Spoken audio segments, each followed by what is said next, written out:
दोस्तों, यह कहानी हमें सिखाती है कि हम सभी में कुछ न कुछ खास है। हमें अपनी कमियों को अपनी ताकत बनाने के लिए इस्तेमाल करना चाहिए। अगर आप भी कभी खुद को कम महसूस करते हैं, तो याद रखें कि आप भी किसी न किसी के लिए खास हैं। इस कहानी को सुनने से पहले कृपया मेरे चैनल को सब्सक्राइब करें, ताकि ऐसी ही प्रेरणादायक कहानियां आपको दोबारा मिल सके। कहानी का शीर्षक अधूरा घड़ा और जीवन का सबक।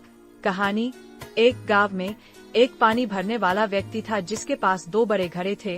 प्रत्येक घड़ा एक डंडे के सिरों पर लटका हुआ था जिसे वह अपनी गर्दन पर पहनता था। एक घड़ा फटा हुआ था, जबकि दूसरा एकदम सही था। सही घड़ा हमेशा पानी से भरा हुआ होता था, जबकि फटा हुआ घड़ा केवल आधा पानी भरता था। 2 साल तक यह आदमी अपने घर तक पानी पहुंचाता रहा। बेशक सही घड़ा अपनी पूरी उपलब्धि पर गर्व करता था, जबकि बेचारा फटा हुआ घड़ा अपनी खामी पर शर्मिंदा था और इस बात से दुखी था कि वह केवल आधा ही कर पा रहा था जिसके लिए उसे बनाया गया था। एक दिन फटा हुआ घड़ा पानी भरने वाले से बात करने लगा। मैं अपनी खामी के लिए शर्मिंदा हूँ और मैं इस आधे पानी के लिए तुमसे माफी मांगना चाहता हूँ जो मैं अपने घर के रास्ते पर ले जा पाता हूँ, घड़े ने कहा। पानी भरने वाले ने कहा, तुम किस बात के लिए शर्मिंदा हो? घड़े ने जवाब दिया, पिछले 2 वर्षों से मैं केवल अपने आधे भार को ही ले जा पाया हूँ, क्योंकि मेरी इस दरार ने पानी को तुम्हारे घर के रास्ते में लीक कर दिया है। मेरी सभी कोशिशों के कारण तुम्हें यह सारी मेहनत करनी पड़ी है और तुम्हें अपनी मेहनत का पूरा फल नहीं मिलता है। पानी भरने वाला घड़े के लिए दुखी था और सहानुभूति से उसने कहा, जब हम कल घर लौट रहे थे तो मैं चाहता हूँ कि तुम रास्ते में सुंदर फूलों को देखो। जैसे ही वे पहाड़ी पर चढ़े, पुराने फटा हुआ घड़े ने धूप में गर्म होते हुए जंगली फूलों को देखा।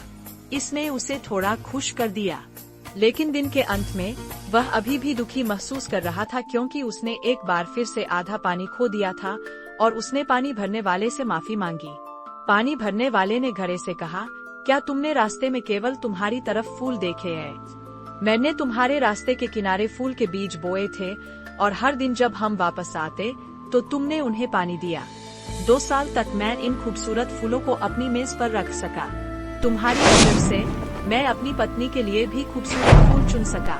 तुम्हारी वजह से ही हमें अपने घर में इतनी सुंदरता मिली है। हम सभी की अपनी अनूठी कमियां हैं। हम सभी टूटे हुए गरे हैं, लेकिन अगर हम अपनी खामियों का उपयोग करें तो हम अपने जीवन में और दूसरों के जीवन में भी सुंदरता ला सकते हैं। हमें अपनी कमियों पर ध्यान केंद्रित करने के बजाय अपनी ताकत पर ध्यान केंद्रित करना चाहिए। हमें दूसरों की कमियों को स्वीकार करना चाहिए और उनकी सराहना करनी चाहिए। प्रेरक बातें। आपकी खामियां आपको परिभाषित नहीं करती है। आप अपनी खामियों का उपयोग दूसरों की मदद करने और दुनिया में सुंदरता लाने के लिए कर सकते हैं। हर किसी के पास देने के लिए कुछ न कुछ होता है, चाहे वह कितना भी छोटा क्यों न हो। अपनी खामियों को गले लगाओ और उनका उपयोग अपनी ताकत बनाने के लिए करो।